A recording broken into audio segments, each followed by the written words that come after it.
ದಯವಿಟ್ಟು please humble request, ನನ್ನ ಕೈಲಿ ಏನ್ ಕೇಳಕ್ಕೂ ಸಾಧ್ಯ ಇಲ್ಲ, ಪ್ಲೀಸ್. ಅಷ್ಟು ದೊಡ್ಡ ಸೂಪರ್ ಸ್ಟಾರಿಗೆ ನಿಮ್ಮ ಹತ್ರ ಬೆನ್ನು ಅಂತ ಆ್ಯಕ್ಟ್ ಮಾಡೋಷ್ಟೇನಿಲ್ಲ ಆಯ್ತಾ, ಅಂತ ಇದು ಇಲ್ಲ ಅವ್ರಿಗೆ. ನಮಗೆ ಗೊತ್ತಿದೆ ಸತ್ಯ, ಈ ಸತ್ಯಗಳು ಈ ನೋವು ಇದೆಯಾ ಇಲ್ಲ ಅಂತ ಇಲ್ಲಿ ಯಾರೋ ಚಿಲ್ಲರೆ ಪಲ್ರೆ ಕಮೆಂಟ್ ಹಾಕೋರಿಗೆ ಅಲ್ಲ ಗೊತ್ತಿರಬೇಕಾಗಿದೆ, ಆ ಭಗವಂತನಿಗೂ ಡಿ ಬಾಸ್ನ ನಂಬಿರೋ ಸೆಲೆಬ್ರಿಟೀಸ್ಗೂ ಗೊತ್ತಿದೆ ಅಲ್ವಾ. ನಮಗೂ ಇದೆ, ನಮಗೂ ಇರ್ತದೆ, ಯಾರೋ ಕೈಯಲ್ಲಿ ನಿಮ್ಮ ಅಮ್ಮನ, ನಮ್ಮ ಅಪ್ಪನ, ನಿಮ್ಮ ಅಜ್ಜಿ, ನಿಮ್ಮ ಅಕ್ಕನ ಅನ್ಸ್ಕೊಳಕ್ ನಮಗೂ ಏನಿರಲ್ಲ. ನಿಮ್ಮ ಬಗ್ಗೆ ನಾನು ಕೀಳಾಗಿ ಮಾತಾಡಿದಾಗ ನಿಮ್ಮ ಫ್ಯಾಮಿಲಿಲಿ ಏನು ನೋವಾಗುತ್ತೋ, ನನ್ನ ಬಗ್ಗೆ ಯಾರೋ ಮಾತಾಡಿದಾಗ ನನ್ನ ಫ್ಯಾಮಿಲಿಲೂ ಅದೇ ನೋವಾಗುತ್ತೆ. ಇಲ್ಲಿ ಎಲ್ಲರ ಬದುಕು ಇದೆ, ಎಲ್ಲರ ಜೀವನ ಇದೆ, ಯಾರೋ ನೆಗೆಟಿವ್ ಮಾಡ್ತೀರಾ. ಸೊ ನಾವೇ ಈಗ ನಮ್ಮ ಹೊಟ್ಟೆ ಮೇಲೂ ನೀವು ಹೊಡಿತೀರಲ್ವಾ, ಯಾಕೆ? ಇದನ್ನು ಸೆಲೆಬ್ರೇಟ್ ಮಾಡಬೇಕಾಗಿರೋದು ಪ್ರತಿಯೊಬ್ಬ ಸೆಲೆಬ್ರಿಟಿ ಕರ್ತವ್ಯ. ಅದನ್ನ ಹೇಳಿ ಬೇರೆ ಕಳಿಸಿದ್ದಾರೆ, ಇಷ್ಟು ಸತಿ ಮಾಡಿದ್ಕಿಂತ ಇನ್ನೊಂದು ಸ್ವಲ್ಪ ಜಾಸ್ತಿ ಮಾಡಿ ಅಂತ.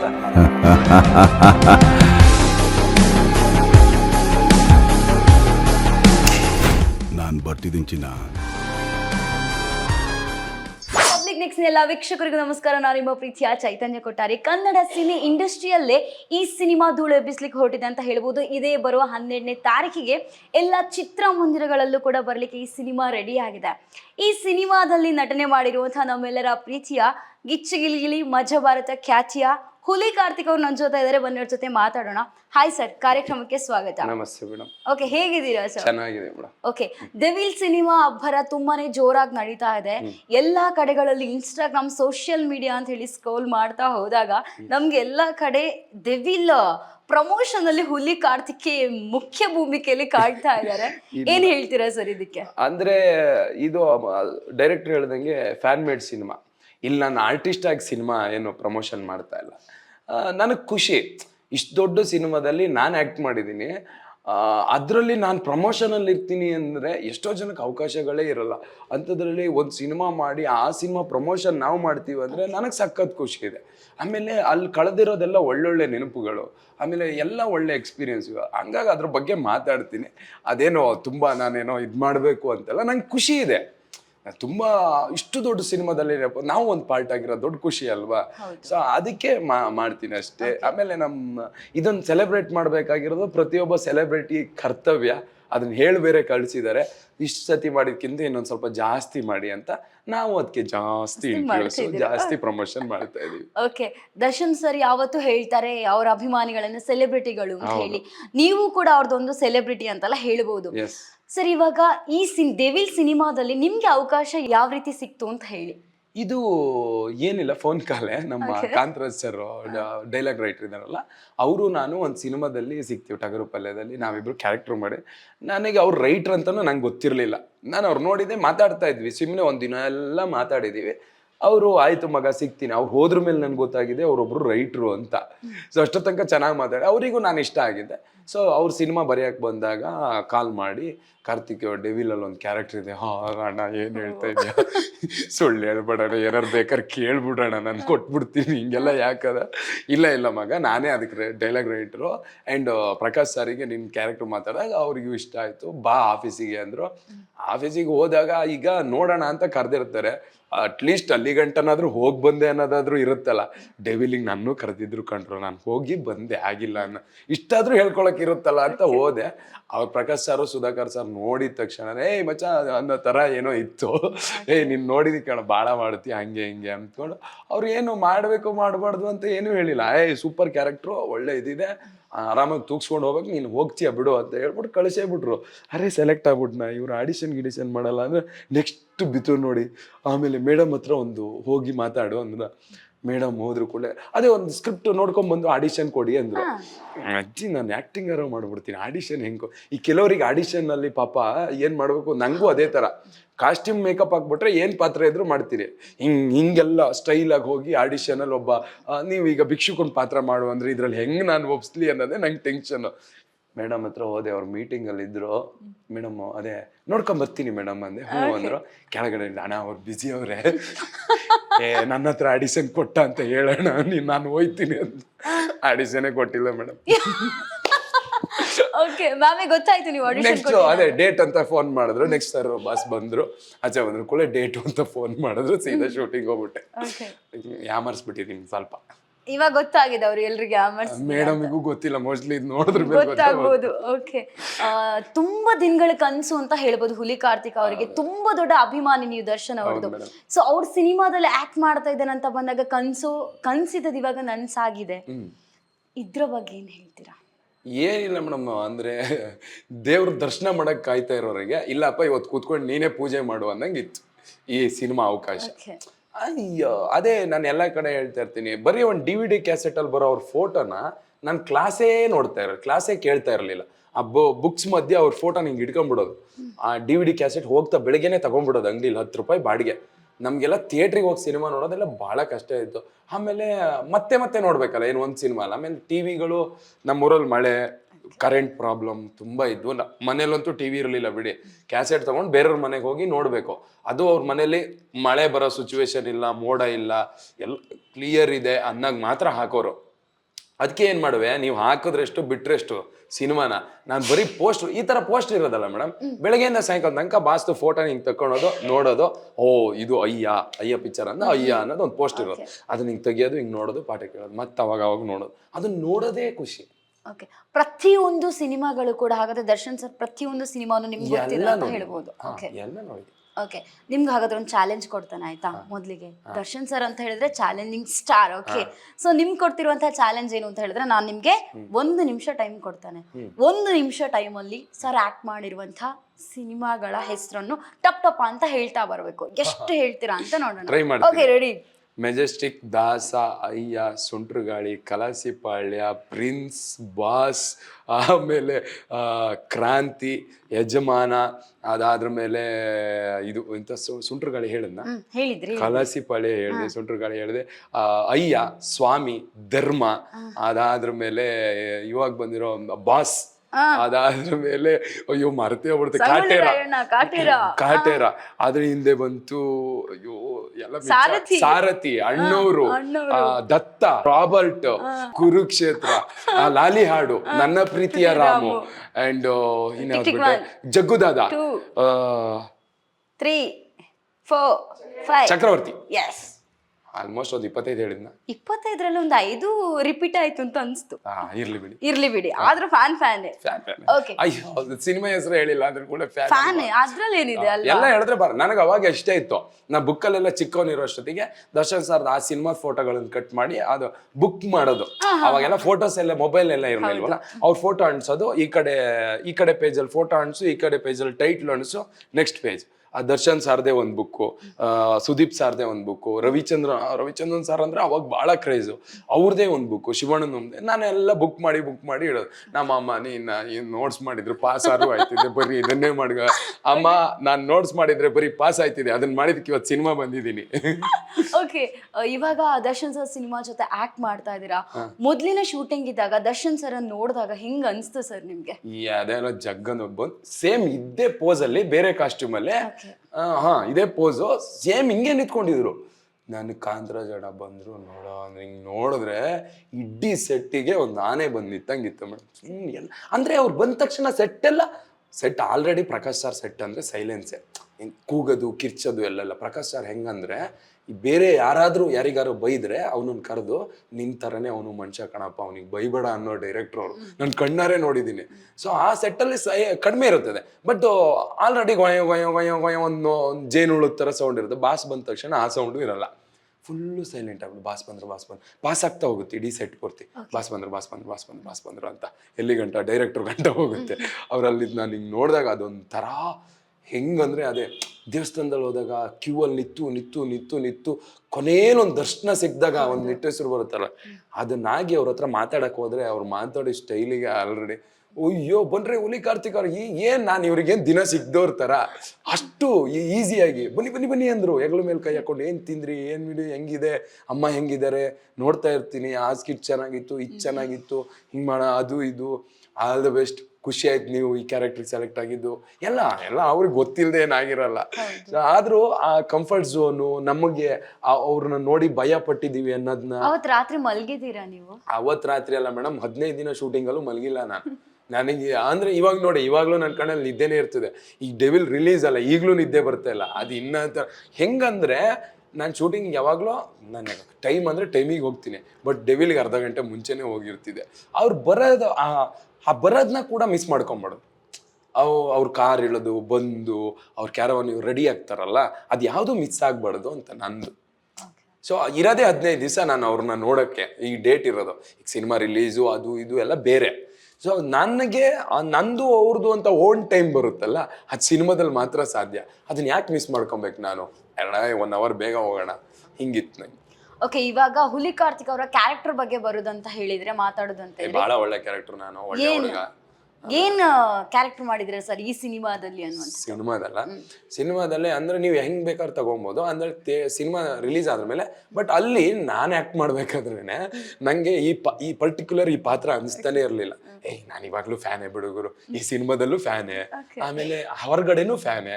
ನಂಗೇನು ಬಹಳ ಡಿಫ್ರೆನ್ಸ್ ಅನ್ಸಿಲ್ಲ ಆ ಕ್ಯಾರೆಕ್ಟ್ರಿಗೂ ನಾನಿರೋ ರೀತಿಗೂ ಒರಿಜಿನಲ್ಗೂ ಏನು ಭಾಳ ಅನ್ಸಿಲ್ಲ.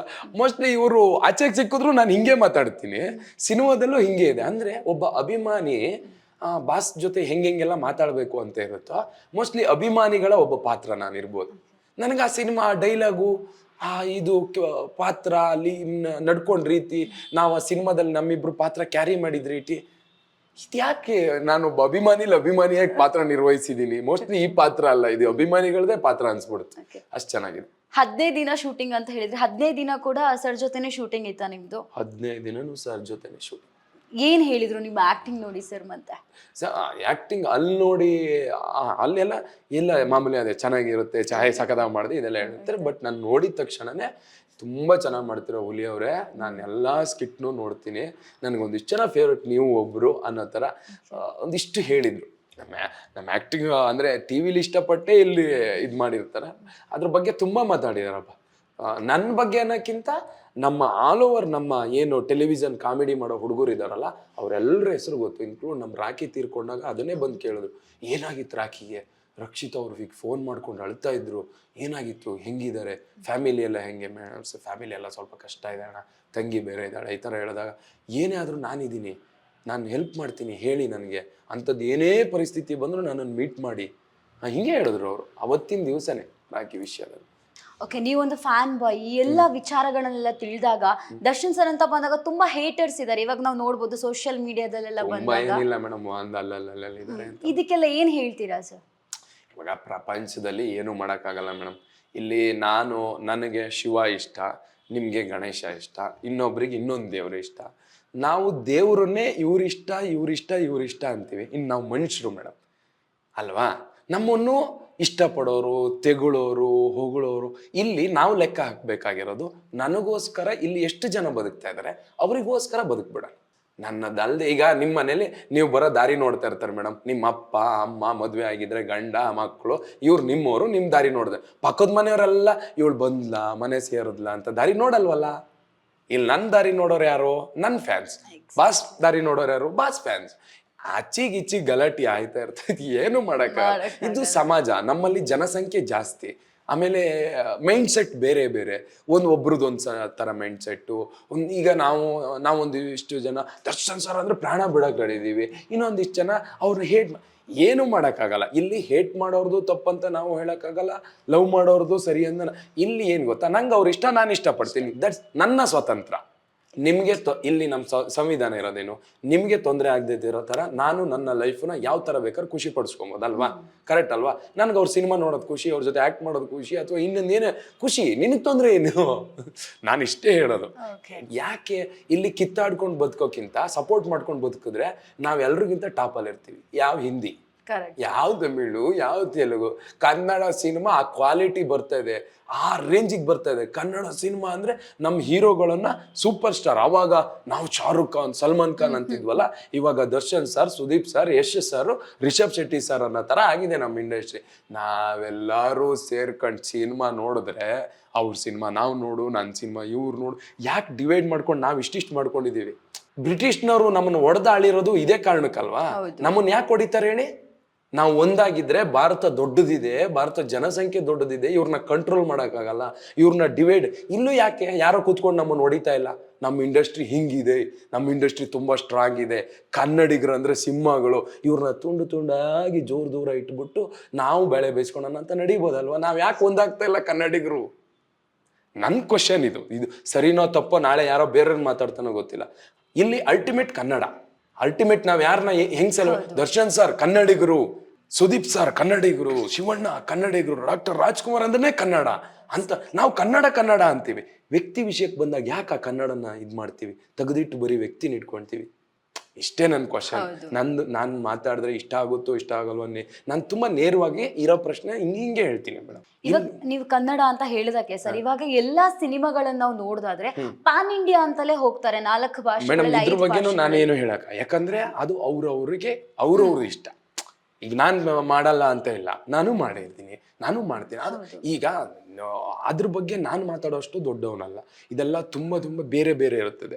ದರ್ಶನ್ ಸರ್ಗೆ ಇದಿಷ್ಟು ಇಷ್ಟ, ನಾನು ಇದಿಷ್ಟಲ್ಲಿ ನೆಮ್ಮದಿ ಇದ್ದೀನಿ ಅಂತ. ಅವರಿಗೆ ಇದು ನೆಮ್ಮದಿ, ಇದು ಯೂಸ್ ಆಗಿದೆ. ಇನ್ನೊಬ್ರಿಗೆ ಇನ್ನೊಂದು ಇಷ್ಟ ಆಗುತ್ತೆ, ಬೇರೆಯವ್ರ ಇಷ್ಟಕ್ಕೆ ನಾವು ಮಾತಾಡಲ್ಲ. ಈಗ ನಮ್ಗೆ ಇದಿಷ್ಟ, ಇದು ಮಾಡ್ತಾ ಇದೀವಿ. ಈಗ ನಾನಾದ್ರೂ ಅಷ್ಟೇ, ಈಗ ನನಗೆ ಮುಂದೆ ಪರಿಸ್ಥಿತಿ ಹೆಂಗಿರುತ್ತೆ ಗೊತ್ತಿಲ್ಲ ಮೇಡಮ್. ಪರಿಸ್ಥಿತಿಗೆ ತಕ್ಕಂತೆ ಜೀವನ ನಡ್ಕೊಂಡು ಹೋಗ್ತಾ ಇರುತ್ತೆ. ಬಟ್ ಈಗ ಈ ಸಿನಿಮಾ ಮಾಡ್ತಾ ಇದೀವಿ, ಈ ಸಿನಿಮಾದಷ್ಟೇ. ನಾಳೆ ಇನ್ನೊಂದು ಸಿನಿಮಾ ಮಾಡ್ತೀವಿ, ಇನ್ನೊಂದು. ನಾವು ಕೆಲವೊಂದು ಹುಲಿ ಕಾರ್ತಿಕ್ ಅವ್ರ ಇಂಟರ್ವ್ಯೂ ಎಲ್ಲ ನೋಡ್ತಾ ಇದ್ದಾಗ, ನಾನು ಕೆಲವೊಂದು ನೋಡಿದಾಗ ಅವರು ತುಂಬಾ ಖುಷಿಯಾಗಿ ಹೇಳ್ಕೊಂಡ ವಿಚಾರ ಅಂತ ಬಂದ್ರೆ, ಹುಲಿ ಅವರಿಗೆ ಒಂದ್ಸಲ ದರ್ಶನ್ ಸರ್ಗೆ ಮನೆ ಊಟ ತಿನ್ನಿಸ್ಬೇಕು ಅಂತ ಹೇಳಿ ಬಹಳ ಆಸೆ ಇತ್ತಂತೆ. ಸೊ ಅದು ಈ ಸೆಟ್ ಅಲ್ಲಿ ಅವ್ರಿಗೆ ನೆರವೇರಿತು ಅನ್ನುವಂಥದ್ದು ಕೇಳ್ಪಟ್ವಿ. ಏನ್ ಸರ್ ಅದು ಸ್ಟೋರಿ? ಇದಕ್ಕೆ ಆಕ್ಚುಲಿ ನಮ್ಮಮ್ಮ ಕಾರಣ. ಏನಂದ್ರೆ ನಮ್ಮಮ್ಮ ತುಂಬಾ ಚೆನ್ನಾಗಿ ಅಡಿಗೆ ಮಾಡ್ತಾರೆ. ನಮ್ಮೂರಲ್ಲೇ ಫೇಮಸ್ ಅವಳು ಅಡಿಗೆ ಅಂದ್ರೆ, ಅಷ್ಟು ಚಂದ ಅಡಿಗೆ. ನನಗೆ ಅನಿಸ್ತಾ ಇತ್ತು, ಬಾಸ್ ಫುಡ್ ಅಂದ್ರೆ ಒಂದ್ ಸ್ವಲ್ಪ ಇಷ್ಟ ಅಲ್ವಾ, ಬಾಸ್ಗೆ ಹೆಂಗಾದ್ರೂ ಮಾಡಿ ಫುಡ್ ಕೊಡ್ಬೇಕು, ಕೇಳಿ ನೋಡೋಣ. ನಾನು ಊರಿಗೆ ಬೇರೆ ಹೋಗ್ತಾ ಇದ್ದೀನಿ, ಅವ್ರ ಹುಡುಗರ ಹತ್ರ ಕೇಳಿದೆ, ಅಡಿಗೆ ಮಾಡ್ಕೊಂಡ್ ಬರ್ತೀನಿ, ಬಾಸ್ ತಿಂತಾರೆ. ಅಯ್ಯೋ ತಗಮನಿ ಬೈ, ಅದ್ರಲ್ಲೇನು ಬಾಸು. ಸರಿ ಹೋದೆ, ನಮ್ಮ ಮನೇಲಿ ನಮ್ದು ದೈವದ ಮನೆದು ಪೂಜೆ ಇರುತ್ತೆ, ಸೊ ಅದಕ್ಕೆ ಹೋಗಿದ್ದೆ. ಅದಾದ್ರ ಮೇಲೆ ಮಾರನೇ ದಿನ ನಮ್ಮ ಅಮ್ಮನ ಹತ್ರ ನನ್ನ ಕಸಿನ್ ಒಬ್ಬ ಇದ್ದಾನೆ, ಅವನು ಸಖತ್ತಾಗಿ ಅಡಿಗೆ ಮಾಡ್ತಾನೆ, ನವೀನ ಅಂತ. ಸೊ ನಮ್ಮಮ್ಮ ಅವರು ಸೇರ್ಕೊಂಡು ನಮ್ಮ ಮನೇಲೆ ಸಾಕಿರೋ ನಾಟಿ ಕೋಳಿ, ಕುರಿದು, ಆಮೇಲೆ ಫಿಶ್, ಅವು ಇವೆಲ್ಲ ಏನೋ ರೆಡಿ ಮಾಡಿ ಅಡಿಗೆ ಮಾಡ್ಕೊಂಡು ಬೆಳಿಗ್ಗೆ 4 ಗಂಟೆಗೆ ಎದ್ದು ಆಟ್ ಪಕ್ಸಲ್ ಸ್ವಯ್ ಅಂತ, ಏನು ಗಾಡಿಗಳು ರೋಡಲ್ಲಿ ಇರಬಾರ್ದು, ಲೇಟ್ ಆಗ್ಬಾರ್ದು ಅಂತ ಎಮರ್ಜೆನ್ಸಿಲಿ ಬಂದು ಫುಡ್ ಎಲ್ಲ ಕೊಟ್ಟೆ. ತಗೊಂಡೋದ್ರು. ನನಗೆ 2 ದಿವಸ ಆಯ್ತು. ನಾನು ಅನ್ಕೊಂಡೆ, ಬಾಸಿಗೆ ಇವ್ರಿಗೆ ಕೊಟ್ಟಿರಲ್ಲ, ಹೆಂಗ್ ಕೊಡಕ್ ಸಾಧ್ಯ, ಪಾಪ ನಂಗೆ ಬೇಜಾರಾಗ್ಬಾರ್ದು ಅಂತ ಹುಡುಗರೆಲ್ಲ ತಗೊಬನ್ನಿ ಅಂತ ಹೇಳಿರ್ತಾರೆ. ಕೊಡಕ್ಕೆ ಅಂತೂ ಆಗಿರಲ್ಲ. ಆ ಮನ್ಸಂಗೆ ನಾನು ಈ ಕುಚೇಲು ನವಲಕ್ಕಿನ ಕೃಷ್ಣಂಗೆ ತಲುಪಿಸ್ದಂಗೆ ಅದು ಹೆಂಗ್ ತಲುಪಿಸಿರ್ತಾರೆ ಅಂತ. ಬಟ್ ಶೂಟಿಂಗಿಗೆ ಹೋದಾಗ ಬಾಸ್ ಒಂದು ಲಾರಿ ಮೇಲೆ ನಿಂತ್ಕೊಂಡಿದ್ರು, ಎಲ್ಲರೂ ಸೆಟ್ಟಲ್ಲಿ ಎಲ್ಲ ಇದ್ರು. ಹುಲಿಯವ್ರೆ ಊಟ ಮಾತ್ರ ಸೂಪರ್, ರಪ್ ಅಂತ ಎಲ್ಲ ಹಿಂಗ್ ತಿರುಗಿದ್ರು. ಈ ನನ್ನ ಮಗ ಯಾವ ಗ್ಯಾಪಲ್ಲಿ ಊಟ ಕೊಟ್ಬಿಟ್ಟ ಅಂತ. ಸರಿ ಬಾಸ್ ಆಮೇಲೆ ಮಾತಾಡೋಣ ಅಂತ ಇಳಿದು ಬಂದ್ರು. ಅವ್ರು ಆಮೇಲೆ ಎಲ್ಲ ಕೇಳಿದ್ರು, ತುಂಬಾ ಚೆನ್ನಾಗಿತ್ತು, ಯಾರು ಮಾಡಿದ್ದು, ಹೆಂಗ್ ಮಾಡು, ಅದಕ್ಕೆ ಏನೇನ್ ಮಸಾಲ ಹಾಕ್ತಾರೆ, ಇದ್ರಲ್ಲಿ ಯಾವ್ದೋ ಪೆಪ್ಪರ್, ಅದು ಇದು, ಅದ್ರ ಬಗ್ಗೆ ಒಂದಿಷ್ಟೊತ್ತು ಮಾತಾಡಿದ್ವಿ ನಾವು. ನನಗೆ ನಮ್ಮ ಅಮ್ಮಂಗೆ ಹೇಳ್ದೆ, ಅಮ್ಮ ತಿಂದ್ರು ಕಣೆ, ಹಿಂಗೆಲ್ಲ ಹೇಳೋದು. ಅವನ ಅಜ್ಜಿ ಅಡಿಗೆ ಕಲ್ತಿದ್ದಕ್ಕೆ ಸಾರ್ಥಕ ಬಿಡ, ಇನ್ನು ನೀನು ಮಾಡಿ ಹಾಕಿದ್ರೇನು ಬಿಟ್ಟು ಹಾಕಿದ್ರೇನು, ನನ್ನ ಮಗನ್ ತರ ಅವ್ರಿಗೆ ಮಾಡಿ ಹಾಕೋದ್ನಲ್ಲ, ಈ ಅಡಿಗೆ ಕೈ ಕಲ್ತಿದ್ಕು ಸಾರ್ಥಕ ಕಣಪ್ಪ ಅಂದ್ರ. ಇದರಲ್ಲೇ ಅದೇ ನನ್ನ ಖುಷಿಗಿಂತ ನಮ್ಮ ತಾಯಿ ಏನೋ ಖುಷಿ ಆಯ್ತಲ್ಲ. ಎಲ್ಲೋ ಕಾಡಲ್ಲಿ ಉಟ್ಕೊಂಡು ನಾವು ಸಿನಿಮಾದಲ್ಲಿ ನೋಡ್ತಾ ಇರೋ ಒಂದು ದೊಡ್ಡ ಸೂಪರ್ ಸ್ಟಾರಿಗೆ ಆ ಕಾಡಿಂದೇನೆ ಅಡಿಗೆ ಮಾಡ್ಕೊಂಬಂದು ಇಲ್ಲಿ ತಲುಪಿಸಿದ್ವಲ್ಲ, ಆ ನನ್ನ ತಾಯಿ ಏನ್ ಪುಣ್ಯ ಮಾಡಿದ್ಲೋ ಗೊತ್ತಿಲ್ಲ, ಅವರು ಅದನ್ನ ಸ್ವೀಕರಿಸಿದಾರಲ್ಲ. ನನಗೆ ನಿಜವಾಗ್ಲೂ ಅವತ್ತು ನಾನು ಕುಚೇಲನೇ ಅನ್ಸಿದ್ದು. ಈ ಕುಚೇಲನೇ ತಂದಿರೋದು ಅವಲಕ್ಕಿನೇ ಶ್ರೀಕೃಷ್ಣ ತಿಂತಾರೋ ಇಲ್ಲ, ನನ್ನ ಮೈಂಡ್ ಸೆಟ್ಟು ಹಂಗೆ ಇತ್ತು. ನಾನು ಆ ಕತೆ ಕೇಳಿದ್ದೆ, ಇಲ್ಲ ತಿಂದ್ರು. ಯಾವ ತರದ ಸರ್ ಜೊತೆ ಕೂತ್ಕೊಂಡು ಊಟ ಮಾಡಿದೆ ಏನಾದ್ರು? ಹ್ಞೂ ಮೇಡಮ್, ಅದೇ ಒಂದು ಊಟ ಮಾಡ್ಸೋದು ಯಾವ್ದೋ ಒಂದು ಸೀನ್ ಇತ್ತು. ನಾನು ಅವಾಗ ಹೇಳಿದೆ ಅವ್ರಿಗೆ, ಬಾಯ್ಬಿಟ್ಟೆ, ಸಾರು ನನ್ನ ಕಣ್ಣಲ್ಲೆಲ್ಲ ನೀರಿತ್ತು. ನಾನು ಬೇಗ ಎಮೋಷ್ನಲ್ ಆಗ್ತೀನಿ, ಅಂದ್ರೆ ನಂಗೆ ತುಂಬಾ ಹತ್ರ ಇರೋರು ಎಲ್ಲಾರ ಸಿಕ್ಕಿದ್ರೆ ನನಗೆ ಬೇಗ ಎಮೋಷ್ನಲ್, ಅದು ಅಳು ಬಂದ್ಬಿಡುತ್ತೆ ನನಗೆ.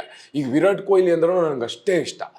ಅವ್ರ ಹೆಸರು ಹೇಳಿದ್ರು ನಂಗೆ, ಅವ್ರಿಗೆ ಏನೋ ಸಿಗ್ತಾ ಇಲ್ಲ, ಅವ್ರು ನೋಡಿಲ್ಲ, ಅವ್ರ ಮ್ಯಾಚ್ ಸೋತ್ರು, ಇವತ್ತು ಡಕ್ಕಾದ್ರು ಅಂದ್ರೂ 1 ಸೆಕೆಂಡ್ ಕಣ್ಣಲ್ಲಿ ನೀರು ಬಂದ್ಬಿಡ್ತದೆ. ಅಂದರೆ ಅಷ್ಟು ಇಷ್ಟ. ಸೊ ದರ್ಶನ್ ಸರ್ ಅದೇ ಹಿಂಗೆ ಕೊಡೋಷ್ಟೊತ್ತಿಗೆ ಅವ್ರು ಹೇಳಿದ್ರು, ಯಾಕೆ ಏನೊಂದು ಇಲ್ಲ ಬಸ್ ನನಗೆ ಅಂದರೆ ಎಷ್ಟು ಜನ ನಿಮ್ಮ ಜೊತೆ ಊಟ ಮಾಡಬೇಕು ಅನ್ಕೊಂತಾರೆ, ಎಷ್ಟು ಜನ ಇವ್ರ ಜೊತೆ ಒಂದಿನ ಟೈಮ್ ಸ್ಪೆಂಡ್ ಮಾಡಬೇಕು ಅಂತಾರೆ. ನನಗಿದು ಸಿನಿಮಾದಲ್ಲೇ ಸಿಕ್ಬಿಡ್ತಲ್ಲ, ಇದಕ್ಕಿಂತ ದೊಡ್ಡ ಅದೃಷ್ಟ ಏನಿದೆ ಅಂದರೆ ನೆಕ್ಸ್ಟ್ ಅವ್ರು ಬೋನ್ಸರಲ್ಲ ಬಾಸ್ ಕರೀತಾರೆ ಬನ್ನಿ ಅಂದರೆ ಕ್ಯಾರವನ್ ಒಳಗೆ ಹೋದರೆ ಊಟ ಎಲ್ಲ ಜೋಡಿಸಿಟ್ಬಿಟ್ಟಿದ್ದಾರೆ. ಅವ್ರೆ ಮೀನು, ಫಿಶ್ಶು, ಮಟನು, ಚಪಾತಿ, ಮುದ್ದೆ, ರೈಸು, ಸೌತೆಕಾಯಿ, ಅದು ಇದು ಎಲ್ಲ ಇಟ್ಟಿದ್ದಾರೆ. ಅವ್ರು ಮಾತ್ರ ಒಂದು ಚಿಕನ್ ಹಾಕೊಂಡು ಒಂದು ಪೀಸ್ ಚಪಾತಿ ಹಾಕೊಂಡು ನಾನು ಇಷ್ಟೇ ಹುಲಿಯವ್ರೆ ಬಟ್ ನೀವು ಊಟ ಮಾಡಿ ಅಂತ ಫುಲ್ಲು ಊಟ ಇಟ್ಟಿದ್ದಾರೆ. ಎಲ್ಲ ತಿಂದು ಅವ್ರ ಜೊತೆ ಒಂದು ಅರ್ಧ ಗಂಟೆ ಕುತ್ಕೊಂಡು ಜಯಸಿಂಹ ಪಿಕ್ಚರ್ ಬರ್ತಾಯಿತ್ತು. ನನಗೂ ಕಾಡಿನ ಸಿನಿಮಾಗಳು, ಕಾಡು ಅಂದರೆ ಇಷ್ಟ, ಅವರಿಗೂ ಇಷ್ಟ ಅಂತೆ. ಸೊ ಅದನ್ನೆಲ್ಲ ನೋಡಿಕೊಂಡು ಮತ್ತೆ ಸೆಟ್ಟಲ್ಲಿ ಬಂದು ಮತ್ತೆ ಓಕೆ. ಇವಾಗ ನಮ್ಮ ಜೊತೆ ಸರ್ ಇಲ್ಲ ಅಂತ ಇದ್ರೂ ಕೂಡ ವಿಜಯಲಕ್ಷ್ಮಿ ಮ್ಯಾಮ್ ತುಂಬಾ ಸಪೋರ್ಟ್ ಮಾಡ್ತಾ ಇದಾರೆ ಅಂತ ಹೇಳ್ಬೋದು. ಸೊ ಅವ್ರ ಬಗ್ಗೆ ಏನ್ ಹೇಳ್ತೀರಾ ಸರ್ ನೀವು? ನಾನೇನು ಹೇಳೋದು, ಅಂದರೆ ಮ್ಯಾಮ್ ಅಂದರೆ ನನಗೆ ಭಯ ಆಗುತ್ತೆ ಸ್ವಲ್ಪ. ಬಾಸ್ನ ಮೀಟ್ ಮಾಡಿದ್ದೀನಿ, ಮ್ಯಾಮ್ನ ಮೀಟ್ ಮಾಡಿಲ್ಲಲ್ಲ, ಸ್ವಲ್ಪ ಥ್ಯಾಂಕ್ ಯು ಮ್ಯಾಮ್. ಇದರಲ್ಲಿ ನಮ್ಮ ಬದುಕುಗಳು ಇದೆ, ಎಷ್ಟೊಂದು ಜನರು ಅದೇ ಮೋಸ್ಟ್ಲಿ ಅವ್ರು ಅದನ್ನೇ ಅರ್ಥ ಮಾಡ್ಕೊಂಡಿರೋದು. ಇದರಲ್ಲಿ ದರ್ಶನ್ ಸರ್ ಜೊತೆಗೆ ಇನ್ನೂ ಉಳಿದಿರುವಂಥ ನನ್ನಂಥ ಎಷ್ಟೋ ಜನ ಆಸೆ ಇಟ್ಕೊಂಬಂದು ದರ್ಶನ್ ಸರ್ ಸಿನಿಮಾ ಇಲ್ಲಿ ನಾನು ಬದುಕು ಅನ್ನೋ ಆಸೆ ಇಟ್ಕೊಂಬಂದಿದ್ದೀವಿ. ಒಂದಿಷ್ಟು ಜನ ಟೆಕ್ನಿಷಿಯನ್ಸ್, ಬರಹಗಾರರು, ಡೈರೆಕ್ಟರ್, ಪ್ರೊಡ್ಯೂಸರ್ಸ್, ಇವರೆಲ್ಲ ನಾವು ಈ ಸಿನಿಮಾನ ನಂಬ್ಕೊಂಡು ಕೂತಿದ್ದೀವಿ. ಇದರಲ್ಲಿ ಯಾರೋ ಒಬ್ಬರ ಬದುಕು ಇದೆಲ್ಲ ಅಲ್ಲ, ಇಲ್ಲಿ ಎಲ್ಲರ ಬದುಕು ಇದೆ, ಎಲ್ಲರ ಜೀವನ ಇದೆ. ಯಾರೋ ನೆಗೆಟಿವ್ ಮಾಡ್ತೀರಾ, ಸೊ ನಾವೇ ಈಗ ನಮ್ಮ ಹೊಟ್ಟೆ ಮೇಲೂ ನೀವು ಹೊಡಿತೀರಲ್ವಾ, ಯಾಕೆ? ಎಲ್ಲ ಅಲ್ಲ, ಇದು ಸಿನಿಮಾ ಎಂಟರ್ಟೈನ್ಮೆಂಟ್. ಸೊ ಇದನ್ನು ಅವ್ರಿಗೆ ಗೊತ್ತಿದ್ದು, ಇದರಿಂದ ತುಂಬ ಜನಕ್ಕೆ ಊಟ ಬದುಕು ಇದೆ ಅಂತ ಗೊತ್ತಿದ್ದು ಮೇಡಮ್ ಮುಂದೆ ಬಂದು ನಮಗೆಲ್ಲ ಸಪೋರ್ಟ್ ಮಾಡ್ತಾ ಇದಾರಲ್ಲ, ಇದು ದೊಡ್ಡ ಶಕ್ತಿ. ಬಾಸ್ ಇದ್ದಿದ್ರೆ ಏನು ಒಂದು ನಮಗೆ ಶಕ್ತಿ ಇರೋದು. ಸೊ ಅದೇ ಶಕ್ತಿ ಕೂಡ ಮ್ಯಾಮ್ ಇದ್ರು ನಮಗೆ. ಮ್ಯಾಮ್ ಅತ್ತಿಗೆ ಬೇರೆ ಅಲ್ಲ, ಅಣ್ಣ ಬೇರೆ ಅಲ್ಲ. ಸೊ ಅವ್ರ ಶಕ್ತಿ ಇದೆ, ಅವ್ರ ಜೊತೆಲಿದ್ದಾರೆ ಅನ್ನೋದೊಂದು ಇದೆಯಲ್ಲ, ಅದೇ ನಮ್ಗೆ ಇಷ್ಟೆಲ್ಲ ಕುತ್ಕೊಂಡು ಮಾತಾಡೋಕ್ಕೆ ಧೈರ್ಯ, ಇಷ್ಟೆಲ್ಲ ಮಾತಾಡ್ತಾ ಇದೀವಿ. ಸೆಟ್ಟಿಗೆ ಯಾವತ್ತಾದ್ರೂ ಮ್ಯಾಮ್ ಬಂದಿದ್ದಾರಾ? ನಾನು ಒಂದು ಟೈಮ್ ನೋಡಿದ್ದೆ, ಅದು ಮೇಲೆ ನಿಂತ್ಕೊಂಡು ನಾನು ಬಾಸ್ ಎಲ್ಲ ಮಾತಾಡ್ತಿದ್ದೆ, ದೂರದಲ್ಲೇ ಹಿಂಗೆಲ್ಲ ನೋಡ್ಕೊಂಡು ಸಿಕ್ಕಿದ್ರೆ ಸಾಕು, ಸ್ವಲ್ಪ ಸಿಕ್ಕಿದ್ರೆ ಸಾಕಂತ ಅಷ್ಟೇ. ದೆವಿಲ್ ಸಿನಿಮಾ ಬರ್ತಾ ಇದೆ, ದರ್ಶನ್ ಸರ್ ಶೂಟಿಂಗ್ ಮಾಡ್ತಾ ಇದಾರೆ ಅಂತ ಬಂದಾಗ ಇನ್ನೊಂದು ಸಾಕಷ್ಟು ಚರ್ಚೆ ಆಗ್ತಾ ಇದ್ದಂತ ವಿಚಾರ ಅಂತಂದ್ರೆ ಬೆನ್ನೋವು ಬಗ್ಗೆ. ಅದ್ರ ಬಗ್ಗೆ ಕೆಲವರು ಹೇಳಿರೋದು ಇದೆ, ಸುಮ್ನೆ ಆಕ್ಟ್ ಮಾಡ್ತಾ ಇದಾರೆ ಬೆನ್ನೋವು ಅನ್ನುವಂಥದ್ದೆಲ್ಲ. ಸೊ ಇದಕ್ಕೆ ನೀವು ಹತ್ರದಿಂದ ನೋಡಿದೀರಾ ಸರ್, ಏನ್ ಹೇಳ್ತೀರಾ ಇದ್ರ ಬಗ್ಗೆ? ಅಷ್ಟು ದೊಡ್ಡ ಸೂಪರ್ ಸ್ಟಾರಿಗೆ ನಿಮ್ಮ ಹತ್ರ ಬೆನ್ನು ಅಂತ ಆ್ಯಕ್ಟ್ ಮಾಡೋಷ್ಟೇನಿಲ್ಲ ಆಯಿತಾ, ಅಂತ ಇದೂ ಇಲ್ಲ ಅವರಿಗೆ. ಅದು ಯಾವಾಗಲೂ ಅಷ್ಟೇ. ಈಗ ನಿಮಗೆ ತಲೆನೋವಿದ್ರೆ ಅದು ನನಗೆ ಕಾಣಿಸುತ್ತಾ ನೋಡಿದ ತಕ್ಷಣ? ಕಿವಿ ನೋವಿದ್ರೆ, ಹಲ್ಲು ನೋವಿದ್ರೆ, ಬಾಡಿಲಿ ಪೇಯ್ನ್ ಇದ್ದರೆ ಕಾಣಿಸುತ್ತಾ ನಿಮಗೆ? ಇಲ್ಲ. ಏನೋ ಇಟ್ಟು ಚೆಕ್ ಮಾಡಬೇಕಲ್ವಾ? ಹಿಂಗೆ ಎಲ್ಲದನ್ನೂ ಕಾಣಿಸೋಕ್ಕೇನು ಅವ್ರು ಬಂದು ಸಿನಿಮಾ ಶೂಟಿಂಗ್ ಮಾಡಬೇಕಿತ್ತ, ಅಥವಾ ನನ್ನ ಬೆನ್ನು ನೋವಿದೆ ಇಲ್ಲೊಂಚೂರು ಶೂಟ್ ಮಾಡಿ, ಇಲ್ಲಿ ಕೈ ನೋವಿದೆ ಇದು ಶೂಟ್ ಮಾಡಿ ಅನ್ಬೇಕಿತ್ತ? ಅವ್ರ ಕೆಲಸನ ಅವ್ರು ಬಂದಿದ್ದಾರೆ, ಅವ್ರು ಮುಗಿಸಿದ್ದಾರೆ. ಸೊ ಅದನ್ನು ಬಾಯಿಗೆ ಬಂದಂಗೆ ಮಾತಾಡೋದು ದೊಡ್ಡ ವಿಷಯ ಅಲ್ಲ. ಇವಾಗ ನಾನು ನನ್ನ ಜವಾಬ್ದಾರಿ ಮರೆತು, ನನ್ನ ಏನು ಗೌರವ ಇದನ್ನೆಲ್ಲ ಮರೆತು ನಾವು ಬಾಯಿಗೆ ಬಂದಂಗೆ ಮಾತಾಡ್ಬೋದು. ನಾವು ಏನಕ್ಕೆ ಮಾತಾಡಲ್ಲ ಅಂದರೆ ನಮಗೆ ಗೊತ್ತಿದೆ ಸತ್ಯ. ಈ ಸತ್ಯಗಳು, ಈ ನೋವು ಇದೆಯಾ ಇಲ್ಲ ಅಂತ ಇಲ್ಲಿ ಯಾರೋ ಚಿಲ್ಲರೆ ಪಲ್ರೆ ಇದು ಮ್ಯಾಟ್ರ ಅಂದರೆ ಕಮೆಂಟ್ ಹಾಕೋರಿಗೆ ಅಲ್ಲ ಗೊತ್ತಿರಬೇಕಾಗಿದೆ. ಆ ಭಗವಂತನಿಗೂ, ಆ ಭಗವಂತನ ಏನು ಡಿ ಬಾಸ್ನ ನಂಬಿರೋ ಸೆಲೆಬ್ರಿಟೀಸ್ಗೂ ಗೊತ್ತಿದೆ ಅಲ್ವಾ. ಅದೆಲ್ಲ ಹೆಲ್ತ್ ವಿಷಯ ಅನ್ನೋದು ತುಂಬ ಸೂಕ್ಷ್ಮವಾದ್ದು ಮೇಡಮ್. ಇದು ನನ್ನ ಶತ್ರುಗಳಿಗೂ ನಾವು ಮಾತಾಡ್ಬಾರ್ದು. ಅವರಿಗೆ ಯಾರೋ ನನ್ನ ಶತ್ರು ಆಕ್ಸಿಡೆಂಟ್ ಆಗಿದ್ದಾನೆ, ಬಿದ್ದಿದ್ದಾನೆ ಅಂದಾಗ ನನ್ನ ಮಗನಿಗೆ ಹಿಂಗೆ ಆಗಬೇಕಿತ್ತು, ಅನುಭವಿಸ್ಲಿ ಅಂತ ಅಂತೀವ? ಎಂಥ ಶತ್ರು ಆದ್ರೂ ಅಯ್ಯೋ ಕೊಡ್ರೋ, ನೀರು ಕೊಡ್ರೋ, ಎತ್ತರೋ, ಫಸ್ಟು ಹಾಸ್ಪಿಟ್ಲಿಗೆ ಹಾಕ್ರೋ ಅಂತೀವಿ. ಎಂಥ ಕ್ರೂರ ಮನಸ್ಥಿತಿ ಇರ್ಬೋದು. ನಾನು ದರ್ಶನ್ ಸರ್ ಅಂತಾನಲ್ಲ, ಯಾರಿಗೆ ಹುಷಾರಿಲ್ಲ, ಯಾರಿಗೆ ಹೆಲ್ತ್ ಸರಿ ಇಲ್ಲ ಅಂದರೆ ಅವ್ರನ್ನ, ಒಬ್ಬ ಮನುಷ್ಯನ ಸಾವು ಬಯಸ್ತೀವಿ, ಒಬ್ಬರು ಮನುಷ್ಯನ ನೋವು ಬಯಸ್ತೀವಿ, ಒಬ್ಬ ಮನುಷ್ಯಂಗೆ ಏನೋ ಕೆಟ್ಟದ್ದು ಬಯಸ್ತೀವಿ ಅಂದರೆ ನಾವು ಎಷ್ಟು ಕ್ರೂರಿಗಳಿರ್ಬೋದು. ನಮ್ಮ ಆತ್ಮಸಾಕ್ಷಿನೇ ನಾವು ಒಂದ್ಸರಿ ಕೇಳ್ಕೊಬೇಕು, ನಾನು ಎಷ್ಟು ಕ್ರೂರಿ. ಅಥವಾ ನನ್ನ ತಂದೆ ತಾಯಿ ಇದ್ದರೆ ನಾನು ಈ ಥರ ಸಮಾಜದಲ್ಲಿ ಮಾತಾಡ್ತಾ ಇದ್ದೀನಿ, ಸರಿನಾ ತಪ್ಪಾ ಅಪ್ಪ ಅಮ್ಮ, ಇದರಿಂದ ನಿಮ್ಗೆ ಹೆಮ್ಮೆ ಬರ್ತಾ ಇದೆಯೋ, ಅಥವಾ ಸಮಾಜದಲ್ಲಿ 4 ಜನ ತೂ ಅಂತ ಉಗಿತಾ ಇದ್ದಾರೋ ಅಂತ ನಿಮ್ಮ ಅಪ್ಪ ಅಮ್ಮಂಗೆ ಕೇಳ್ಬಿಡ್ಬೇಕು. ಯಾರ ಬಗ್ಗೆನೂ ಯಾರು ಕೀಳಾಗಿ ನಿಮ್ಮ ಬಗ್ಗೆ ನಾನು ಕೀಳಾಗಿ ಮಾತಾಡಿದಾಗ ನಿಮ್ಮ ಫ್ಯಾಮಿಲಿಲಿ ಏನು ನೋವಾಗುತ್ತೋ, ನನ್ನ ಬಗ್ಗೆ ಯಾರೋ ಮಾತಾಡಿದಾಗ ನನ್ನ ಫ್ಯಾಮಿಲಿಲೂ ಅದೇ ನೋವಾಗುತ್ತೆ. ನಾನು ಮಾಡಿರೋ ತಪ್ಪಿಗೆ ಫ್ಯಾಮಿಲಿಗೆಲ್ಲ ಯಾಕೆ ನೋವು ಮಾಡ್ತೀರಾ? ಅವ್ರು ಏನು ತಪ್ಪು ಮಾಡಿದ್ರು? ತಪ್ಪು ಮಾಡಲ್ಲ ಸುಲಭಕ್ಕೆ. ನಾವು ಯಾರೋ ಮಾತಾಡ್ತಾರೆ 4 ಜನ ಅಂದ್ರೂ ಕೂಡ ನಾವು ಮಾತಾಡಲ್ಲ. ನಮಗೂ ಇದೆ, ನಮಗೂ ಬರ್ತದೆ. ಯಾರೋ ಕೈಯಲ್ಲಿ ನಿಮ್ಮ ಅಮ್ಮನ, ನಿಮ್ಮ ಅಪ್ಪನ, ನಿಮ್ಮ ಅಜ್ಜಿ, ನಿಮ್ಮ ಅಕ್ಕನ ಅನ್ಸ್ಕೊಳಕ್ಕೆ ನಮಗೂ ಏನು ಇರಲ್ಲ. ಬಟ್ ಏನಂದರೆ ನಮಗೆ ನೀನು ಒಳ್ಳೇದಾಗ್ಲಿ ಮಗ, ನೀನು ಚೆನ್ನಾಗಿರೋ ಮಗ, ನಿಂಗೆ ಇನ್ನೂ ಜಾಸ್ತಿ ಸಿನಿಮಾ ಸಿಗಲಿ, ನೀನು ನೀನು ಇದು ಬ್ಲೆಸ್ ಮಾಡೋರು ಜಾಸ್ತಿ ಜನ ಇದ್ದಾರೆ. ನಾವು ಅದಕ್ಕೆ ಇದನ್ನೆಲ್ಲ ತಲೆನೂ ಕೇಳಿಸ್ಕೊಳ್ಳ ಹೇಳಿದ್ರೆ ಹೇಳ್ತಾರೆ ಯಾರು ಅಲ್ಲ. ಅದಕ್ಕೆ ನಾನು ಏನು ಹೇಳಕ್ಕೆ ಬಂದೆ, ಯಾರು ನೋವಲ್ಲೂ ಸಂತೋಷ ಪಡಕ್ಕೆ ಹೋಗ್ಬೇಡಿ. ಮುಂದೊಂದು ದಿವಸ ಆ ನೋವು ನಿಮ್ಮ ತಟ್ಟೆಲ್ಲೂ ಬೀಳುತ್ತೆ. ಇತ್ತೀಚಿನ ಬೆಳವಣಿಗೆ ಎಲ್ಲ ನಾವು ನೋಡಿದಾಗ ಜೈಲಲ್ಲೂ ಕೂಡ ಸರ್ ಸ್ವಲ್ಪ ಕಿರಿಕಿರಿ ಆಗಿದೆ ಅನ್ನುವಂತಹ ವಿಚಾರಗಳು ಕೂಡ ನಿಮಗೂ ಕೇಳಿ ಬಂದಿರಬಹುದು. ಸೊ ಇದ್ರ ಬಗ್ಗೆ ಏನಾದರೂ ಹೇಳಬೇಕು ಅಂತ ಇಲ್ಲ, ನಾನು ಇದ್ರ ಬಗ್ಗೆ ಏನು ನೋಡಿಲ್ಲ. ನಾನು ಕೆಟ್ಟದನ್ನ ನೋಡ್ತಾ ಹೋದ್ರೆ ನೀವು ಅದನ್ನ ತುಂಬ ಹೊತ್ತು ನೋಡಿದ್ರೆ ಮತ್ತೆ ಮತ್ತೆ ಅವೇ ಬರೋದು. ಅವ್ನ ಅವಾಯ್ಡ್ ಮಾಡಿದ್ರೆ ನಿಮ್ಮ ಹತ್ರನೂ ಬರಲ್ಲ ಇವ್ನು ಬೇಡ ಅಂತ. ನಾನು ಅದಕ್ಕೆ ಅಂಥವನ್ನೆಲ್ಲ ನೋಡೋದು ಇಲ್ಲ. ನಾನು ಫಸ್ಟ್ ಆಫ್ ಆಲ್ ಏನು ಓದೋದು, ನನಗೆ ನಾನು ಎಷ್ಟು ವಿಷಯನ ಸಿನಿಮಾ ಬಗ್ಗೆ ಯಾವುದ್ರ ಬಗ್ಗೆ ಎಷ್ಟು ಸತ್ಯ ತಿಳಿಸ್ಬೇಕು ಅದು ತಿಳಿಸ್ತೀನಿ. ಅದು ತಗೊಳ್ಳೋದು ಬಿಡೋದು ನನಗೆ ಗೊತ್ತಿಲ್ಲ. ಅದು ಸತ್ಯ ಅನ್ಸೋದು ತಗೊಳ್ಳಿ, ಸುಳ್ಳು ಅನ್ಸಿದ್ರೆ ಇವಾಗೇನು ಹಿಂಗಂದ್ರೆ ಹೋಯ್ತದೆ. ನೀನು ಅದಕ್ಕೊಂದಿಷ್ಟು ಹೊತ್ತು ಟೈಮ್ ವೇಸ್ಟ್ ಮಾಡಿ ಅದು ಮಾಡಿ ಇದು ಮಾಡಿ ಬೈದು ಇದು ಮಾಡೋಕ್ಕಿಂತ ಹಿಂಗೆ ತೊಳೆದ್ರೆ ಹೋಯ್ತಲ್ಲ. ಇಷ್ಟ ಇದ್ರೆ ನೋಡೋದು, ಇಷ್ಟ ಇಲ್ಲ ಅಂದ್ರೆ ನೋಡ್ಬಾರ್ದು. ದೆವಿಲ್ ಸಿನಿಮಾ ಟೈಟಲ್ ಇಟ್ಟಾಗ್ಲಿಂದ ಶುರುವಾಗಿದೆ ಎಲ್ಲಾ ಕಡೆ ಅಬ್ಬರಗಳು.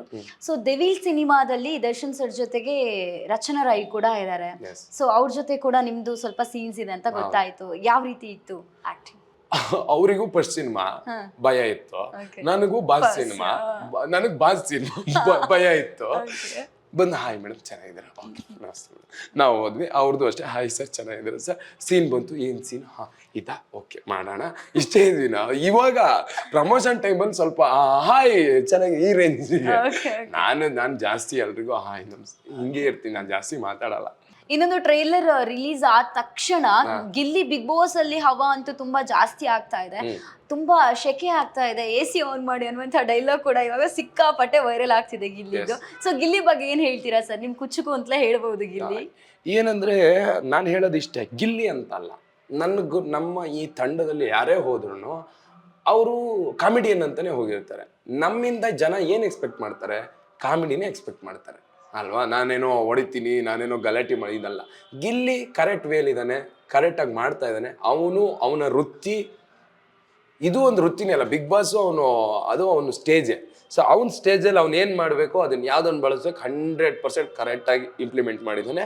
ಆಗಲಿ, ಗೆದ್ದು ಬರಲಿ, ಒಳ್ಳೇದಾಗಲಿ. ನಿಮ್ಮ ರಿಯಲ್ ಲೈಫ್ ಅಂತ ಹೇಳಿ ಬಂದಾಗ ಹುಲಿ ಕಾರ್ತಿಕ್ ಅವರು ತುಂಬಾ ಸಿಕ್ಕಾಪಟ್ಟೆ ನೊಂದು ಬೆಂದಿರುವಂತಹ ಜೀವ ಇದೀಗ ಸೂಪರ್ ಸ್ಟಾರ್ ಜೊತೆ, ಚಾಲೆಂಜಿಂಗ್ ಸ್ಟಾರ್ ಜೊತೆ ವರ್ಕ್ ಮಾಡ್ತಾ ಇದೆ. ಕಂಡಿರುವಂತಹ ಕನಸು ನನ್ಸಾಗ್ತಾ ಇದೆ. ಏನ್ ಹೇಳ್ತೀರಾ ಸರ್ ಕೊನೆದಾಗೆ? ದರ್ಶನ್ ಸರ್ಗೆ ಒಳ್ಳೇದಾಗಲಿ, ಅವರಿಗೆ ಒಳ್ಳೇದಾಗಬೇಕು. ಅವ್ರಿಗೆ ಒಳ್ಳೇದಾದ್ರೆ ನನ್ನಂತ 100 ಕಲಾವಿದರಿಗೆ ಒಳ್ಳೇದಾಗೇ ಆಗುತ್ತೆ. ಓಕೆ ಸರ್, ಮೊನ್ನೆ ಪ್ರೆಸ್ ಮೀಟ್ ಆದಾಗ ಕೂಡ ನೀವು ತುಂಬಾ ಬೇಜಾರು ಮಾಡಿದ್ರಿ. ಯಾಕಂತ ಹೇಳಿದ್ರೆ ಫ್ಯಾನ್ ಬಾಯ್ ಆಗಿ ಹೇಳ್ತಾ ಇದ್ದಾನೆ ಏನು ಅಂತ ಹೇಳಿದ್ರೆ, ನಾನು ಆಕ್ಟ್ ಮಾಡಿರುವಂತಹ ಸಿನಿಮಾ ಅವ್ರ ಜೊತೆ, ಅವರು ರಿಲೀಸ್ ಆಗುವಂತಹ ಟೈಮಲ್ಲಿ ಅವ್ರು ಇಲ್ಲ ಅನ್ನುವಂಥ ನೋವು ಇಡೀ ಚಿತ್ರತಂಡಕ್ಕಿದೆ ಅನ್ನುವಂಥದ್ದು. ಇದ್ರ ಬಗ್ಗೆ ಏನು ಹೇಳಿ? ಅದೇ ಮೇಡಮ್, ನನಗೇನು ಅನಿಸ್ತು ಅಂದರೆ, ಅಲ್ಲಿ ಕೆಲಸ ಮಾಡಿದವರು ತುಂಬ ಜನ, ವರ್ಕ್ ಮಾಡಿದವರು, ಆ್ಯಕ್ಟ್ ಮಾಡಿದವರು, ಸುಮಾರು ಜನ ಅವ್ರ ಜೊತೆ ನನ್ನ ಫ್ರೆಂಡ್ಸೇ ಆ್ಯಕ್ಟ್ ಮಾಡಿದ್ದಾರೆ. ಅವರೆಲ್ಲ ಆ್ಯಕ್ಟ್ ಮಾಡಿ ಅವ್ರ ಸಿನಿಮಾ ರಿಲೀಸ್ ದಿವಸ ನಾನು ಒಂದು ವಿಡಿಯೋ ನೋಡಿದ್ದೆ. ಅವ್ರ ಮೆಟ್ಲು ಮೇಲೆ, ಥಿಯೇಟ್ರಲ್ಲಿ ಮೆಟ್ಲು ಮೇಲೆ ಕೂತ್ಕೊಂಡು ಅವರು ಟೀಮು ಎಲ್ಲರೂ ಸಿನಿಮಾ ನೋಡ್ತಾರೆ. ಎಂಥ ಬ್ಯಾಡ್ ಲಕ್ ಅಂದರೆ ನಮಗೆ, ಅಂದರೆ ಇಲ್ಲಿ ಗಂಟ ಬಂದಿದ್ದೀವಿ, ಅವ್ರ ಕಾಲ್ ಗಂಟ ಬಂದಿದ್ದೀವಿ, ಅವ್ರ ಜೊತೆ ಆ್ಯಕ್ಟ್ ಮಾಡಿದ್ದೀವಿ, ಜೊತೆಲಿ ಕುತ್ಕೊಂಡು ಅಡುಗೆ ಎಲ್ಲ ಮಾಡಿ ಎಷ್ಟೆಷ್ಟೋ ಕಷ್ಟಪಟ್ಟು ನಾವೇ ಬೆಳೆದು ತಂದು ಅಡುಗೆ ಮಾಡಿ ಎಲ್ಲ ಮಾಡಿ ಊಟ ಮಾಡೋಷ್ಟೊತ್ತಿಗೆ ಜೊತೆಲಿಲ್ಲ ಅಂದರೆ ನಂದು ಅದು ಕೊರಗು. ನಾವು ಎಷ್ಟು ಅವ್ರನ್ನ ಸಿನಿಮಾ ನೋಡಿದ್ವಿ, ಎಷ್ಟೆಷ್ಟೋ ಕಷ್ಟಪಟ್ಟು ಇಲ್ಲಿಗೆ ಬಂದಿದ್ದೀವಿ. ನಮಗಿನ್ನ ದೊಡ್ಡ ಸ್ಟ್ರಗಲ್ ಅವ್ರು ಮಾಡಿದ್ದಾರೆ ಬಿಡಿ. ಆದರೆ ನಾನು ಹೇಳೋದು, ನನಗಿನ್ನ ಕಷ್ಟಪಟ್ಟವರು ಇದ್ದಾರೆ, ಬಟ್ ನನ್ನ ಕಷ್ಟ ನನಗೆ ಭಾರ. ಇರುವೆಗೆ ಆನೆ ಭಾರ ಆನೆಗಲ್ವಾ ಮೇಡಮ್? ಸೊ ನಾನು ಇವ್ರ ಜೊತೆ ಸಿನಿಮಾ ಇಲ್ಲಿ ಗಂಟ ಬರೋಕ್ಕೆ ತುಂಬ ಕಷ್ಟಪಟ್ಟಿದ್ದೀನಿ. ನನಗೆ ಅದೊಂದು ಅವ್ರನ್ನ ತುಂಬ ಮಿಸ್ ಮಾಡ್ಕೊಂಡ್ವಿ. ತುಂಬ ಅಂದರೆ ನಾನು ಆ ಥರ ಅಳ್ಳಬೇಕು ಅದೆಲ್ಲ ಏನು ನನಗೆ ಅದು ಆಗ್ತಾನೆ ಇರಲಿಲ್ಲ. ಏನಪ್ಪ ಮೀಡಿಯಾ ಮುಂದೆ ಹಿಂಗೆಲ್ಲ ಅಂತ ತಲೆಯಲ್ಲಿ ಹೋಗ್ತಾನೆ ಇದೆ, ಬಟ್ ಕಂಟ್ರೋಲ್ ಮಾಡೋಕ್ಕೂ ಆಗ್ತಾಯಿಲ್ಲ. ಒಂದ್ಸರಿ ಅಯ್ಯೋ ಅದಕ್ಕೂ ಇನ್ನು ಎಷ್ಟೇ 1000 ಸಿನಿಮಾ ಮಾಡಿದ್ರು ಡೆವಿಲನ್ನು ನಾನು ಅವ್ರ ಜೊತೆ ಕೂತ್ಕೊಂಡು ನೋಡಿಲ್ಲ ಅನ್ನೋದು ನಂಗೆ ಇದ್ದೇ ಇರುತ್ತಾ? ಅದು ನೋವು. ಇರಲಿ, ನೋಡೋಣ. ಆದಷ್ಟು ಬೇಗ ಬಂದು ಅವರು ಒಟ್ಟಿಗೆ ಸಿನಿಮಾ ನೋಡೋಂಗಾಗಲಿ. ನಾವು ಅದೇ ಮಾಡಿ, ನಾನು ತುಂಬ ಜನ ನೋಡಿದ್ದೀನಿ. ಈ ಸಿನಿಮಾದಲ್ಲಿ ಕೆಲಸ ಮಾಡೋರು ತುಂಬ ಜನ ಸಿಗ್ತಾರೆ, ಹೇಳ್ತಾರೆ ಬಾಸ್ ಒಂದು ಬರ್ಬಿಡಿ. ನಾನು ಸದ್ಯಕ್ಕೆ ಈಗ ನನಗೊಬ್ಬರು ಹೇಳಿದ್ರು, 2025 ಡಿಸೆಂಬರ್ ಈ ವರ್ಷಕ್ಕೆ ಕೊನೆಯದಂತ ಒಂದು ಕೇಳ್ಕೊಂಬಿಡ್ತೀನಿ ದೇವ್ರೆ, ಇಲ್ಲೇ ದೇವಸ್ಥಾನ ಏನೂ ಇಲ್ಲ, ಬಾಸ್ನೊಂದು ಆಚೆ ಕರ್ಸ್ಬಿಡು. 11 ತಾರೀಕು ರಿಲೀಸ್. ಬಾಸ್ ಏನಾದ್ರು ಬಂದೆ ಯಾವ ರೀತಿ ಇರುತ್ತೆ ವೈಬ್ ಅನ್ನುವಂಥದ್ದು? ಇನ್ನೊಂದು RCB ಕಪ್ ಗೆದ್ದಂಗೆ ಇರುತ್ತೆ. ಅದು ಎಲ್ಲರೂ ಆಕ್ಚುಲಿ ಅದೇ ಪ್ರೇ ಮಾಡ್ತಾ ಇದ್ದಾವೆ, ಎಲ್ಲರೂ ಕೂಡ ಬಾಸ್ ಬರಬೇಕು, 11ನೇ ತಾರೀಕು ಥಿಯೇಟರ್ ಮುಂದೆ ಬಾಸ್ ಇರಬೇಕು ಅನ್ನುವಂಥದ್ದು. ನಮಗೂ ಅದೇ ಆಸೆ. ಯಾರು ಇದು ನನಗೆ ಗೊತ್ತಿಲ್ಲ, ಯಾರು ಮನ್ಸು ಮಾಡಿದ್ರೆ ಹಂಗಾಗುತ್ತೆ, ಹಂಗಾಗ್ಬೋದು ಅಂತ. ದಯವಿಟ್ಟು ಪ್ಲೀಸ್ ಹಂಬಲ್ ರಿಕ್ವೆಸ್ಟ್, ನನ್ನ ಕೈಯಲ್ಲಿ ಇನ್ನೇನು ಕೇಳೋಕ್ಕೂ ಸಾಧ್ಯ ಇಲ್ಲ, ಪ್ಲೀಸ್ ಅಷ್ಟೇ. ಇಲ್ಲಿ ತುಂಬ ಜನರು ಕನಸಿದೆ, ತುಂಬ ತುಂಬ ಅಂದರೆ ತುಂಬ ಇದೆ. ಪ್ಲೀಸ್ ಏನಾದ್ರು ಮಾಡಿ ಅಷ್ಟೇ. ಸೊ ಇದ್ರೆ ನೆಮ್ಮದಿ ಆಗಿರ್ಬೇಕು ಅನ್ನುವಂತಹ ಸಾಂಗ್ ಯಾವಾಗ ಬಂತು ನೋಡಿ, ಆವಾಗ ಧೂಳೆಬ್ಸಿದೆ ಆ ಸಾಂಗ್, ಎಲ್ಲರ ಬಾಯಲ್ಲೂ ಅದೇ ಸಾಂಗ್ ಅಂತ ಹೇಳ್ಬೋದು. ಇವಾಗ ಲಾಸ್ಟ್ ಈ ಇಂಟರ್ವ್ಯೂ ಲಾಸ್ಟ್ ಟಾಸ್ಕ್ ಏನು ಅಂತ ಹೇಳಿದ್ರೆ, ನೀವು 1 ಮಿನಿಟ್ ಟೈಮಲ್ಲಿ ಇದ್ರೆ ನೆಮ್ಮದಿ ಆಗಿರ್ಬೇಕು ಅಂತ ವರ್ಡ್ ಲಾಸ್ಟಿಗೆ ಬರಬೇಕು. ಯಾವ್ಯಾವ ಟೈಮಲ್ಲೆಲ್ಲ ಥಿಂಕ್ ಮಾಡ್ತೀರಾ ನೀವು ಇದ್ರೆ ನೆಮ್ಮದಿ ಆಗಿರ್ಬೇಕು ಅಂತ ಹೇಳಿ ಪಟ್ ಅಂತ ಹೇಳ್ತಾ ಹೋಗ್ಬೇಕು ನನಗೆ, ಆಯ್ತಾ? Okay, ready. ಹಳೆ ಹುಡುಗಿ ಹತ್ರ ಜಗಳ ಮಾಡೋಷ್ಟೊತ್ತಿಗೆ, ಆಮೇಲೆ ಹೊಸ ಹುಡುಗಿ ಹತ್ರ ಜಗಳ ಮಾಡೋಷ್ಟೊತ್ತಿಗೆ, ನಿನ್ನ ಡವ್ ಹೊಡಿಯೋಕ್ಕಿಂತ ಅವಳನ್ನ ಡವ್ ಹೊಡಿಬೇಕಿತ್ತು ನಾನು, ಇದ್ರೆ ನೆಮ್ಮದಿ ಆಗಿರ್ತಿದ್ದೆ ಅವಳ ಜೊತೆ ಅಂತೀವಲ್ಲ ಹಂಗೆ, ಆಯ್ತಾ? ಅದಾದ್ರ ಮೇಲೆ ಇನ್ನು ಮನೇಲಿ ಜಗಳ ಆದಾಗಲೂ ಹಂಗೆ ಈ ಕಿರಿಕಿರಿ ಇದ್ರಲ್ಲಿ ಇರೋಕ್ಕಿಂತ ನಿಮ್ದೆ ಅದು. ಆಮೇಲೆ ಫ್ರೆಂಡ್ಸ್ ಜೊತೆ, ಅದಾದ್ರ ಮೇಲೆ ಇನ್ಯಾವುದು, ಇದು ನಾವು ಹುಡುಗರು ಜಾಸ್ತಿ ಕುಡಿದ್ರೆ ಹೊಟ್ಟೆ ತುಂಬ ಕುಡಿಬೇಕು ಅಂತೀವಿ ಹಂಗೆ ಅದಿಷ್ಟು ಆದ್ರ ಮೇಲೆ ಅಜ್ಜಿ ಇದ್ರೆ ಹಿಂಗಿರ್ಬೇಕು. ಆಮೇಲೆ ಎಲ್ಲ ಕಳ್ಕೊಂಡ್ರ ಮೇಲೆ ಯಾರು ನನ್ನವ್ರಲ್ಲ, ಯಾವ್ದು ಇದಲ್ಲ, ನಾನ್ ಸಿಂಗಲ್ ಗುರು, ಇದ್ರು ನೆಮ್ಮದಿಯಾಗಿರ್ಬೇಕು, ನನಗೆ ಯಾರ ಸಮಸ್ಯೆನೂ ಇಲ್ಲ, ಯಾರು ಇದು ಇಲ್ಲ ಅಂತ. ಎಸ್, ನಿಮ್ ಲೈಫಲ್ಲೂ ಅಷ್ಟೇ, ಇದ್ರೆ ಯಾವತ್ತೂ ಕೂಡ ನೆಮ್ಮದಿ ಆಗಿರಿ ನೀವು ಅನ್ಕೊಂಡಿರುವಂತ. ಇಲ್ಲಿ ನೆಮ್ಮದಿ ಆಗಿರ್ಬೇಕಂದ್ರೆ ಒಂದೇ ಒಂದು ಇದನ್ನ ಬಳಸ್ಕೊಂಡ್ಬಿಟ್ರೆ ಯಾರು ಬೇಕಾದ್ರೆ ನೆಮ್ಮದಿ ಆಗಿರ್ಬೋದು. ಯಾರು ಏನೇ ಅಂದ್ರೂ ಒಂದ್ ಸ್ಮೈಲ್ ಮಾಡ್ಬಿಡಿ, ಇಲ್ಲ ಸೈಲೆಂಟ್ ಆಗಿದ್ಬಿಡಿ. ಇದ್ರಕ್ಕಿಂತ ನೆಮ್ಮದಿಯಾಗಿ ಇನ್ನೊಂದು ಸಾಧ್ಯನೇ ಇಲ್ಲ. ಮಾತಾಡ್ತಾರ ಥ್ಯಾಂಕ್ಸ್ ಅಣ್ಣ, ಭಾಳ ಮಾತಾಡ್ತೀನಿ ಅಣ್ಣ, ಸರಿ ಹೇಳ್ದ ಸೈಲೆಂಟ್, ಏನೋ ಬೈತಾ ಬಾಯಿ ಬಂದಂಗೆ ಬೈತಿ. ಈಗ ನಮಗೂ ಏನೇನೋ ಹೇಳ್ತಾರೆ, ಹೇಳೋರು ಸುಮ್ಮನೆ ಇದ್ದು ಬಿಡ್ತೀವಿ ಅಷ್ಟೇ. ಏನ್ ಮಾಡಕ್ಕಾಯ್ತದೆ? ಈಗ ಜಗಳನ ಅಂದ್ರ ಕೂಡಲೇ ನಾನು ಅಂದ್ರೆ ಇನ್ನು ಜಗಳ ಜೋರಾಗುತ್ತೆ, ಅಂದ್ರ ಕೂಡಲೇ ಅಣ್ಣ ನಮಸ್ಕಾರ ಅಂದ್ಬಿಟ್ಟು ಮುಗಿದೋಯ್ತಲ್ಲ. ಇಲ್ಲಿ ಪ್ರೀತಿಸ್ಬೇಕು ಮೇಡಮ್, ನಾವು ಪ್ರೀತಿಸಕ್ ಬದುಕ್ಬೇಕು ಅಲ್ವಾ? ನಾವೇನು ಹುಟ್ಟೋಷ್ಟೊತ್ತಿಗೆ ಕತ್ತಿ ಗುರಾಣಿ ಹಿಡ್ಕೊ ಬಂದಿಲ್ಲ, ಅಲ್ಲೂ ಅಳುತ್ತಾ ಬಂದಿದ್ದೀವಿ, ಇಲ್ಲೂ ಅಳುತ್ತಾನೆ ಬದುಕಿ ಅಳುತ್ತಾನೆ ಸಾಯಕ್ಕಿಂತ ಮಧ್ಯೆ ಇರೋ ಬದುಕಲ್ಲಿ ನಕ್ಕು ಬಿಡೋಣ. ಓಕೆ, 11ನೇ ತಾರೀಕು ಸಿನಿಮಾ ಬರ್ತಾ ಇದೆ, ಕೊನೆಯದಾಗಿ ಅದೆಷ್ಟು ಅಭಿಮಾನಿಗಳು ಕಾಯ್ತಾ ಇದ್ದೀರಾ, ಏನ್ ಹೇಳ್ತೀರಾ? ಸಿನಿಮಾ ಇಲ್ಲಿ ತನಕ ಮಾತ್ರ ನಮ್ಮದು, ನಮ್ಮ ಟೀಮು ಇದೆಲ್ಲ, ಇವಾಗ ಏನಿದ್ರು ನಿಮ್ಮದು, ಇದು ನಿಮ್ಮ ಕೈಯಲ್ಲಿದೆ. ಇದನ್ನು ಎಲ್ಲಿ ಗಂಟ ಹೊತ್ಕೊಂಡು ಹೋದ್ರು ನಿಲ್ಸ್ರೋ ತಡೀರೋ ಅನ್ನೋರು ಯಾರೂ ಇಲ್ಲ, ಹೊತ್ಕೊಂಡು ಹೋಗೋದಷ್ಟೇ. ಅದನ್ನು ಹೊತ್ಕೊಂಡು ಹೋಗೋದಲ್ಲ, ಅದನ್ನು ಎತ್ಕೊಂಡು ಹೋಗಬೇಕು. ಸೊ ನಿಮ್ಮ ಕೈಯಲ್ಲಿ ಸಿನಿಮಾ ಇದೆ. ಸೊ ಡೆವಿಲ್ ಸಿನಿಮಾನ ಎಲ್ಲರೂ ಥಿಯೇಟ್ರಿಗೆ ಫ್ಯಾಮಿಲಿ ಸಮೇತ ಬಂದು ಸಿನಿಮಾನ ನೋಡಿ, ನಮ್ಮೆಲ್ಲರ ಮೇಲೆ ಸ್ಪೆಷಲಿ ದರ್ಶನ್ ಸರ್ ಮೇಲೆ ನಿಮ್ಮೆಲ್ಲರ ಆಶೀರ್ವಾದ ಇರಲಿ. Thank you so much. Okay, so all the very best. ಕೇಳಿದ್ರಲ್ಲ ವೀಕ್ಷಕರೇ, ನಮ್ಮೆಲ್ಲರ ಪ್ರೀತಿಯ ಹುಲಿ ಕಾರ್ತಿಕ್ ಅವರು ಡೆವಿಲ್ ಸಿನಿಮಾದ ಬಗ್ಗೆ ನಮ್ಮ ಜೊತೆ ತುಂಬಾನೇ ಚೆನ್ನಾಗಿ ಹಂಚ್ಕೊಂಡಿದ್ದಾರೆ. ಎಲ್ಲರೂ ಕೂಡ ಕಾಯ್ತಾ ಇದ್ದಾವೆ 11 ತಾರೀಕು ಯಾವಾಗ ಬರುತ್ತೆ ಅಂತ ಹೇಳಿ, ನಾನು ಕೂಡ ಕಾಯ್ತಾ ಇದ್ದೇನೆ. ಸೊ ತಪ್ಪದೆ ಎಲ್ಲರೂ ಕೂಡ ಥಿಯೇಟ್ರಿಗೆ ಹೋಗಿ, ಡೆವಿಲ್ ಸಿನಿಮಾ 11ನೇ ತಾರೀಕು ಬರಲಿಕ್ಕೆ ರೆಡಿ ಆಗಿದೆ. ಎಲ್ಲರೂ ಕೂಡ ನಾವು ಥಿಯೇಟ್ರಿಗೆ ಹೋಗಿ ಸಿನಿಮಾ ನೋಡುವ ಅಂತ ಹೇಳ್ತಾ, ಕ್ಯಾಮ್ರಾ ಪರ್ಸನ್ ಜಾನ್ ಬೃದೇಶ್ ಅವ್ರ ಜೊತೆ ಚೈತನ್ಯ ಕೊಟ್ಟಾರಿ, ಪಬ್ಲಿಕ್ ನೆಕ್ಸ್ಟ್, ಬೆಂಗಳೂರು.